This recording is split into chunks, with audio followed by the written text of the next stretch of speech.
안녕하세요. 잡슈광입니다. 최근 미국의 서열 3위인 낸시 펠로시 하원 의장의 대만 방문과 관련해 전 세계에 이목이 쏠렸습니다. 중국이 가장 민감하게 생각하는 대만 문제를 놓고 미국이 대만 방문을 결정하면서 중국이 외치던 하나의 중국을 완전히 깨버린 것인데요. 현재 미국과 중국, 그리고 중국과 대만의 관계도 역대 최악의 상황을 걷고 있습니다. 그런데 중국은 펠로시 의장 방문에 대해 사전에 하나의 중국에 반대했다가 불에 타 죽을 것, 펠로시 의장의 항공기를 격추할 것이라며 미국에 강하게 경고하며 으름장을 놓았었지만 결국 미국에게는 아무런 행동도 하지 못하면서 미국에 대항할 힘이 없다는 것을 전 세계에 생중계했습니다. 그런데 대만에서 낸시 펠로시 의장이 떠나자마자 이제서야 대만에게 화풀이를 하고 있는 중인데요. 중국은 갑자기 대만을 향해 미사일을 발사하며 대만을 가만두지 않겠다고 위협하고 있습니다. 그런데 이 미사일 중 절반이 갑자기 대만 본토를 넘어 일본으로 향해 현재 일본이 발칵 뒤집어졌다고 하는데요. 과연 무슨 일이 일어난 것인지 자세히 알아보겠습니다.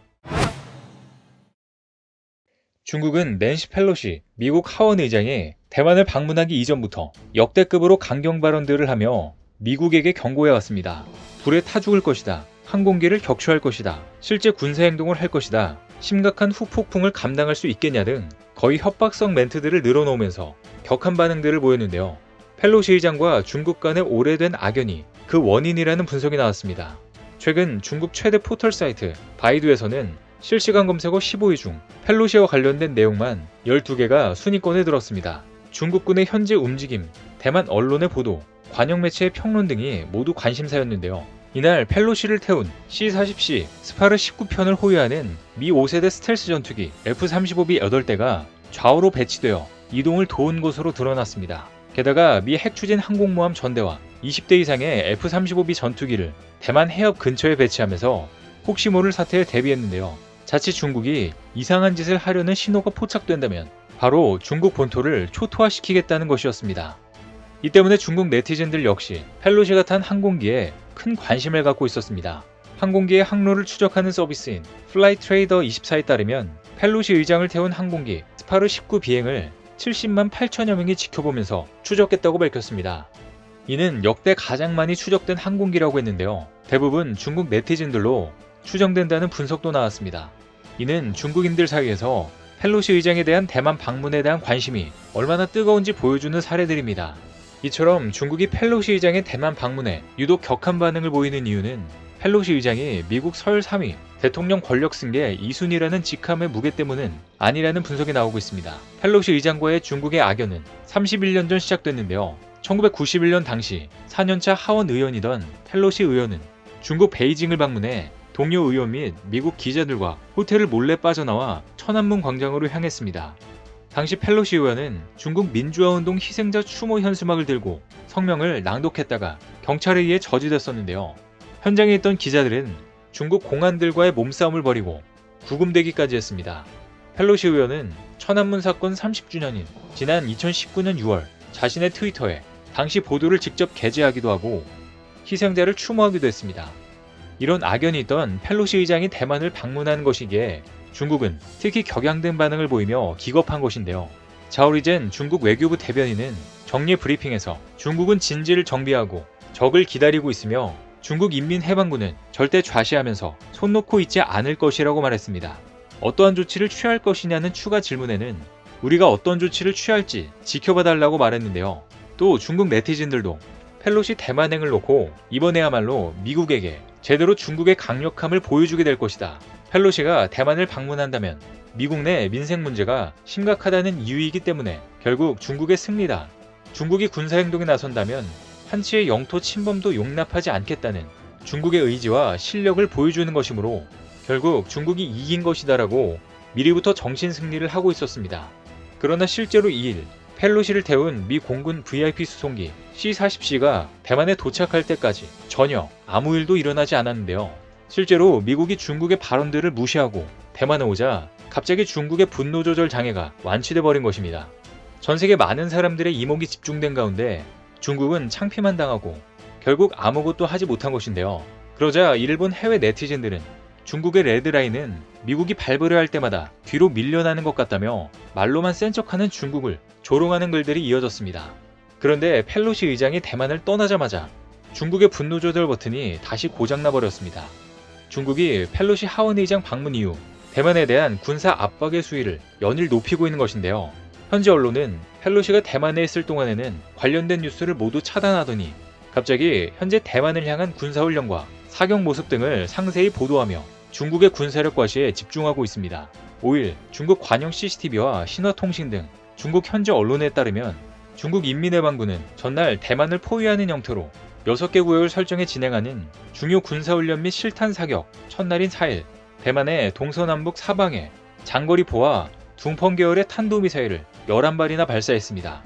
스위 인민해방군 동부정부 대변인은 4일 오후 동부정부 로켓부대가 대만 동부 외에 예정한 해역의 여러 지역에 여러 형태의 재래식 미사일을 집중 타격했고 미사일은 전부 목표물을 명중시켰다고 발표했습니다. CCTV는 유해 없는 규모의 실전 훈련이라면서 장거리 화력을 확인했으며 발사는 성공적이었다고 자평했는데요. 실제로 대만을 향해 중국이 탄도미사일을 발사하는 무력 시위에 나서자 대만도 강력 반발했습니다. 중국의 미사일 발사는 대만의 안보를 위협하고 지역 긴장을 고조시킬 뿐만 아니라 국제적으로 가장 바쁜 항로 위에 미사일을 쏘는 무책임한 행위라고 비판했는데요. 이어 중국 정부는 북한에게서 배워 인접국가 수역에 마음대로 미사일을 쏘았다며 이를 강력히 규탄함과 동시에 스스로 절제할 것을 요구한다고 덧붙였습니다. 중국은 1995년 3차 대만해협 미사일 위기 때 타이베이와 대만 최대 항구 도시인 남부 가오슝 앞바다에 여러 발의 미사일을 떨어뜨린 바가 있는데 이번에 거의 30년 만에 유사한 군사적 사건이 재발한 것입니다. 대만 국방부도 미사일이 떨어진 자세한 수역 위치까지는 공개하지 않았지만 대만 측 발표 내용과 기존 중국이 발표한 훈련 구역 지정 내용 등에 비춰보면 대만 수도 타이베이와 남부 항구 도시 가오슝에 인접한 바다에 중국군의 탄도미사일이 떨어진 것으로 분석되고 있는데요. 그런데 그 중에 미사일 몇 발은 대만 상공을 넘어 일본으로 향하면서 일본까지 난리가 났습니다. 중국의 미사일들이 대만 상공을 비행한 것은 사상 처음인데요. 일본은 이날 쏜 중국 미사일의 일부가 자국의 배타적 경제수역 EEZ에 떨어졌다며 강하게 반발했습니다. 산케이 신문에 따르면 4일 아베 친동생인 기시노부 일본 방위상은 이날 중국이 9발의 미사일을 쐈으며 그 중에 절반이 넘는 5발이 대만이 아닌 일본의 EEZ에 낙하한 것으로 추정된다고 밝혔습니다. 다만 그가 밝힌 총 미사일 수는 대만 국방부가 분석한 11발과는 차이가 있는데요. 기시 방위상은 일본 오키나와현 하테루마 섬 남서쪽에 5발의 미사일이 낙하했다면서 일본 EEZ에 미사일이 떨어진 것은 처음이라고 말했습니다. 로이터에 따르면 기시 방위상은 여러 가지 외교 경로를 통해 중국에 강하게 항의했다고 밝히기도 했는데요. 한편 중국군은 대만을 향한 군사훈련을 계속해서 이어나갔습니다. CCTV는 중국 공군 및 해군 군용기 100여 대가 대만의 북부, 서부, 동부 공역에서 정찰, 어무 지원, 돌격 등 훈련을 실시했다고 밝혔습니다. 이는 역대 최대 규모로 군용기가 동원된 이날 훈련에는 중국의 스텔스 전투기인 젠-20도 참가했다고 강조했는데요. 중국 전투기들은 대만과의 실질적 경계선인 대만해협 중간선도 대거 넘어갔습니다. 무려 22대 전투기가 중간선을 넘어갔다가 돌아갔다고 밝혔습니다. 이 밖에 10여 척의 중국 구축함과 호위함이 합동으로 대만 주변을 봉쇄하며 실사격 훈련 구역을 정찰했다고 CCTV는 전했습니다. CCTV는 현장 영상과 함께 전문가를 통한 발사 상황과 결과에 대한 해설을 빠르게 전하는 등 군사력 과시에 집중하는 한편 중국 육군의 장거리 사격 범위는 대만 섬 전체라며 언제든 발사가 가능하다고 강조했습니다. 여기서 중국이 말하는 섬이 대만과 일본인 것 같은데요. 그런데 일단 훈련을 주도한 중국군 동부정부 대변인은 이날 탄도미사일 발사 사실을 발표하면서 모든 실탄 사격 훈련은 이미 원만히 완성됐다며 관련 해 공역에 대한 통제를 해제한다고 밝혔습니다.